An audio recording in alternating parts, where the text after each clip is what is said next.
ዳግም ለሊዲያ በጣም ይቆረቆራል። ለምን ይቆረቆር ይመስላችኋል? አበችሽ ምንም በማታውቀው ጉዳይ ሂሩት ወንጀል ውስጥ እንድትቀላቀል እያደረገቻት ነው። አሁን በዚህ ሰዓት ሀያትንና ሂሩትን ፖሊስ በጣም ይፈልጋቸዋል።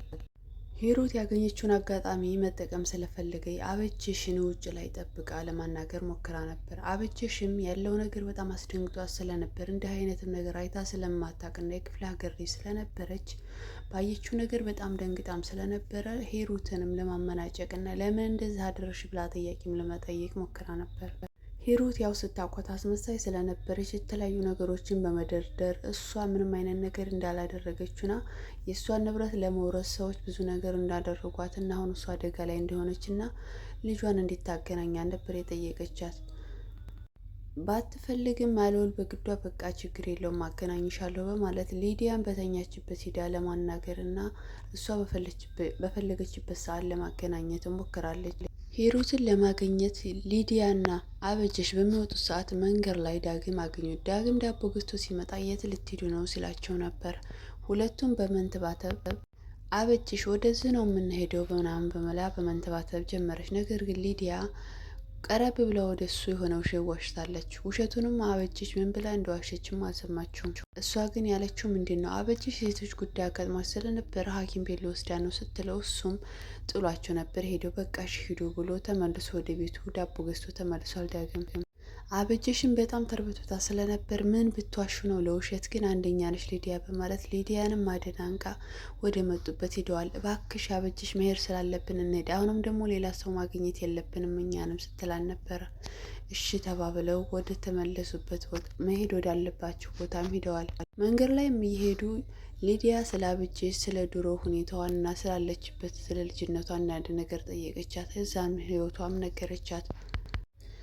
እያሉም ቀጥታ ሂሩት ወዳለችበት ቦታ ሲሄዱ ሊዲያ እናቷን ስታያት በጣም ደስ ብሏት መሩጣ እናቷ አንገት ላይ ተጠምጥማ እናቴ ለምንድነው ያልነገርሽኝ የተፈጠረውን ነገር ብላ እናቷን ለማውራት ሞከረች። ሂሩትም አበጀሽ ፊት ለፊት ምንም አይነት ነገር ማውራት ስላልፈለገች አበጀሽ ስትጠብቂ ሊዲያን ማውራት የምፈልገው ነገር አለ በማለት ሊዲያን ለብቻዋ ይዛ ሄዳ ለማውራት ሞክራለች። ብቻዋን ይዛት ስትሄድ ያደረጉትንና የተፈጠረውባት ነገር መቼ እንደ ማውራት እንደጀመረችና ለምን እንዲህ እንዳያደረገች የተለያዩ ነገሮችንም እናቷ ስትነግራል ነበር። መጨረሻም እሺ እናቴ ግን ለምን እንደዛ አደረግሽ እያለች ስታጨናንቃት በቃ እኔ ምንም ማድረግ አልችልም ካሁን በኋላ እኔ ደክሞኛል፣ ከምንም በላይ ደክሞኛል አሁን አንድ ነገር ብቻ ነው ማድረግ የምችለው ስትላት ነበረ ልጇ። እናቴ ለምንድን ነው ማድረግ አለብሽ መስማት አለብሽ ትኛለሽ እንጂ እኔ ማድረግ ያለብኝ ነገር ለምን አትነግረኝም ስትል ሊዲያም እናቷን ጠይቃታለች። እናቷ መጨረሻ የጠየቀቻት አንድ ነገር ብቻ ነበረ። እሱም ከሀገር መውጣት እንዳለበት እና በፊት በሰላሙ ጊዜ አንድ ቁልፍ ሰጥታን ነበር። እዛ ቁልፍም የተቆለፈበት ቦታ ላይ የውጭ ፓስፖርትና እንዲሁም ደግሞ ለትምህርት ቤት አንዳንድ ነገር እንዳስተካከለችላትና የተወሰኑ ዶላሮችን አስቀምጣላት እንደነበረችም ነግራታለች። ሊዲያ ይህንን ነገር መቀበልም አልቻለችም። ወደ ውጭም መውጣትም አትፈልግም። እናቴ ለምን አንቺ ሁሉንም ነገር ማድረግ ትችያለሽ፣ አሁንም ገና ነሽ፣ ብዙ ነገር ማድረግ ትችያለሽ እናቴ፣ አንቺ በቀላሉ በተስፋ አትቆርጭም፣ ተስፋ መቁረጥም የለብሽም እያለች እናቷን ለማጥናንም ትሞክራለች። ነገር ግን እናቷ ምንድን ነበር ያለቻት? ሊዲያ እኔ በአሁኑ ሰዓት ተስፋ ቆርጫለሁ፣ ምንም አይነት ነገር ማድረግም አልችልም። ምክንያቱም እኔ ስጋ ፖሊሶች ዛሬ ያዙኝ ነገ ያዙኝ እያልኩኝ ስለሆነ አንድ ቀን ይይዙኛል በእርግጠኝነት። እኔ እናትሽ ወንጀለኛ ነኝ። ስለዚህ የምታደርጊልኝ ይህንን ነገር ብቻ ነው። ምክንያቱም አንቺን ባገኙ ደካማ ጎኔኑ ጥላቶቼ ከጎኔ ከቅርቡ የነበሩ ሰዎች እስከ ዛሬ አሸነፊያቸው የነበሩ ሰዎች በአንቺ ሊጎዱ ስለሚችሉ እኔ ውጭ አመቻችልሻለሁ የትምህርት ሁኔታዎችና ፓስፖርትሽን፣ ስለዚህ ወደ ውጭ መውጣት አለብሽም ስትላን ነበር። ሊዲያን ባትፈልገውም እሺ ብላ እናቷ ጋር ተስማምታ ወደ ቤቷ ተመልሳለች። እነሱ ወደ ቤት ከመመለሳቸው በፊት ዳግም እያሰላሰለ ሊዲያንም ሳይወዳት አልቀረም እና ብዙ ነገሮችንም እያሰላሰለ ነበርና ማር ቤት በተገተረ ሰዓት ውስጥ ስትገባ ማሂ ምን ሆነህ ነው ዳቦ የምትበላውም ስትለው ነበር። አይ ችግር የለም ማሂዬ በማለትም እህቱን ለማረሳሳት ሞከረ። የሆነ ሀሳብ ውስጥ ገብቼ ነው በማለት እሷም ቁርስ ልስራለሁ በቃ ውጣ ብላ እሷንም የተለያዩ ነገሮችን ልታወራው ስትሞክር፣ ነገር ግን እሱ እህቴ አበጀሽ ከሊዲያ ጋር እየሄደ ነው ብሎ ነበር የጠየቀው። እሷም በመደናገጥ ምክንያቱም የክፍለ ሀገር ስለሆነች እንድትሄድም ከእሷ ጋር እንድትቀራረብም ስላልፈለገ የቀጥታ ነበር የደወለችላት። ስትደውልላት ሊዲያ ቦታዎችን ልታሳየት ይዛት እንደሄደች ነበር የተናገረችው። ነገር ግን ዳግም እዛ ጋር ሁለቱ ሽን ነበር ያዋሸው።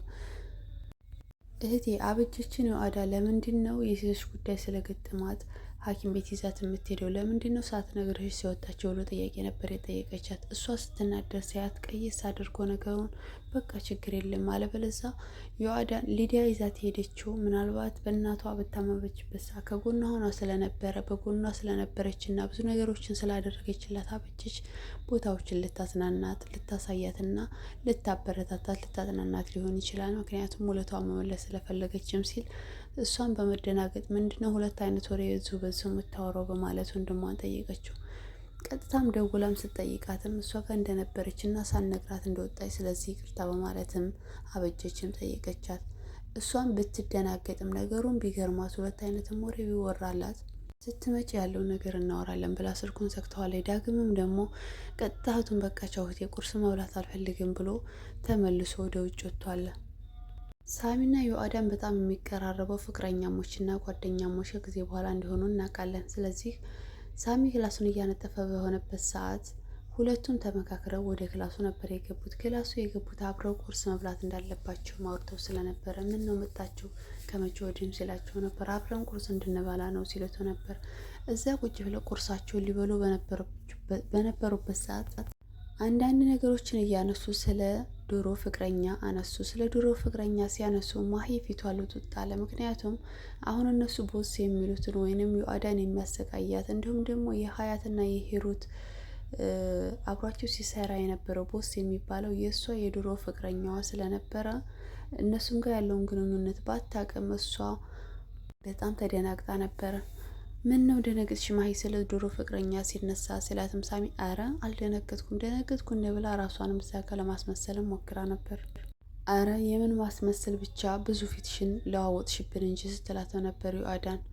በቃ እሺ ይቅርታ እናንተ ተጎራረሱን ስትላቸው ነበር። እንዴ ለምን እኛ እንጎራረሳለን አንቺም አብረሽን ትበላለሽ ብለው ስለ ድሮ ፍቅረኛ ሲያነሱባት በመደናገጥ እሷ በቃ እናንተ ብሎ ነው በቃ ይብላ ጥላቸው ሞታለች። ነገር ግን እነሱ በጣም አሳስቧቸዋል የሷ ሁኔታ። ለምንድን ነው ስለ ድሮ ፍቅረኛ ሲነሳባት እንደዚህ የምትሆነው በማለት እያሰበው ነበር። እሷም ከወጣች በኋላ እነሱ ደስታቸውን እያጣጣሙ ነበር። ዳግም ከእህቱ ጋር በተለያየ ሰዓት ወዲያውኑ ሀያትንና ሂሩትን ለማግኘት ውጭ ላይ ሂዶ ነበር። እነሱም ሲያገኙት ጥቁር እንግዳ መጣ እያሉን ሲፈላሰፉበትም ነበረ። በጣም ገርሟቸው ነበር እዛ መምጣቱ ይመስለኛል። ዳግም በሊዲያ ፍቅር ሳይወድቅ አይቀርም እና የሊዲያ ነገር አሳስቦት መሰለኝ እዛ ቦታ ላይ የመጣውና ላናግራችሁ ፈልጋለሁም ሲላቸው አንዳንድ ነገርም ሲሉትም ነበር። እነሱ እናንተ እንደፈለጋችሁ ማሰብ ትችላላችሁ፣ ነገር ግን ሂሩት ሊጠቅምሽ ይችላል፣ አንድ ነገር ላዋራሽ ነው የመጣው ሲላትም ነበር። እሺ ምንድነው ማውራት የፈለግከውም ብላ ለማዳመጥም ሞከረኝ። አንድ ነገር ነበር የነገራት። አንቺ አውቅቶልሻል እየሰራሽ ያለሽው በጣም ከባድ ወንጀል ስለሆነ ፖሊስ እየፈለጉች ስለነበር አንድ ቀን ሊይዙሽ ይችላሉ። ስለዚህ ለምንድነው የአዳን ሊዲያን የምታገኛት? ምክንያቱም አንቺ ስትያዥ ሊዲያን አደጋ ላይ እየጣልሽ እንደሆነ ማሰብ መቻል አለብሽ። አንቺ ለራስሽ ባታስቢ ለምንድነው ለልጅ ማሰብ ያስተሳነሽም ሲላን ነበር። እሷ ውስጧንም ቢከነክናትና ቢያበሳጫትም ዳግም በድሮ ማንነቱ አብሮ ከነሱ ጋር ለገንዘብ ብሎ ይሰራ ስለነበረ ልጅን ለገንዘብ ብሎ አሁንም አሳልፎ ይሰጣታል የሚለውን ነገር በራሷ አንደበት አስባው ስለነበረ ዳግም ከአሁን ቀጥለህ ልጅን በሆነ ነገር ብትቀርባት እኔ ነኝ ገድዬ አንተን ስጋህን ዘልዝሌ የምሰቅልህ ስትለውም ነበር። እንደበለሽ ማሰብ ትችላለሽ፣ ነገር ግን ከቻልሽ ልጅሽ እንዳትጎዳ ከፈለሽ ከአሁን ጋር ጥለሽ ልጅሽን አታቅርቢ፣ አትራቂያት። ምክንያቱም አንቺ ጋር ከተያዘ ልጅሽ አደጋ ላይ እንደምትወድቅ ወቂም ብሏት አለ። እሷን በእንደዛም ብሏቸው ጥሏቸው ወደ ቤቱ ተመልሷል። እሷን በጣምም ተናዳለች። ለምን እንደዚህ አለች የሚለው ነገር እንዲሁም ደግሞ ብዙ ጸጸቶች በውስጧ ስላላት ሀያት ደግሞ እንደነበር ያለችው እሷም የልጇ ጸጸትና ብዙ ነገርም አለባት። ያም ነገር እንዳለ ሆኖ አየሽ ግን የወደቀን ነገር እንዴት ሁሉም እንደሚጫጫ ነው። አየሽ ዳግም ራሱ እንዴት እንደሚለን በፊት አማርጠን የተለያዩ ምግቦች መብላት እንደማንችልና ከሰው በላይ መሆን እንዳልቻልን፣ አሁን ግን ሁሉም እኛ ስለወደቅን እንደሚጫጫነን እያለኝ በጣም ብስጭት ብላ የተለያዩ ነገሮችንም እያየች እንዳለችም ሰምተናታለን። በዚህ አጋጣሚ አበጀሽ ለሀያት አንድ ነገር ብላታለች። የኔ እናትና አባቶች ሞተዋል። እናትና አባት የሞቶች ነገር ግን መልካም ትዝታን ጥለውብህ ሄደዋል። አንቺ ልጅሽን ሳሞች በህይወት እያለሽ ብዙ ነገሮችን ብለሽዋል። አሁን ከአንቺ ምን አይነት ትውስታ ነው ሊወስድ የሚችለው? አሁንም አንቺ እናት ብለሽ ትጠሪያለሽ በሌሎቹ ስም ስትላት በጣም ተበሳይታ አይመለከትሽም ብላ ማነጫጭቃታለች። ምክንያቱም ሀያ ስለ ልጇ ደህንነት ጠይቃት ስለነበር ማለት ነው። በቀጣይ ምን የሚፈጠር ይመስላችኋል? ሀያትና ሂሩት የሚያዙ ይመስላችኋል? እውነት ደግሞ ዳግም እዚህ ጋር ለሊዲያ አስቦ ነው ወይንስ ልጇን ሊያስይዝባት ፈልጎ ነው ቀጥታ ወደ እነሱ ጋር ማምጣት የቻለው? ወይንስ ከሊዲያ ፍቅር ይዞት ይመስላችኋል? ምን የሚፈጠር ይመስላችኋል? ባዕዳን ንብረታቸው ሊወረስ እንደነበረም ሁሉንም ነገር ሊያጡት እንደሚችሉ አንድ መጨረሻ ቀን እንዳላቸውና ከሳሚ ጋር መሄድ እንደምትፈልግም ለሳሚ ነግረዋለች። እውነት ንብረታቸው የሚመለስላቸው ይመስላችኋል ወይንስ የሚወረስ? የዚህ ድራማ መጨረሻ ምን የሚፈጠር ይመስላችኋል? የቀጣዩን በቀጣይ የምናይ ይሆናል። የዛሬው ይህን ይመስላል። በያላችሁበት ሰላም ቆዩልኝ። አስተያየት ካላችሁ አስተያየታችሁን አስቀምጡልኝ። ሰላም ቆዩልኝ።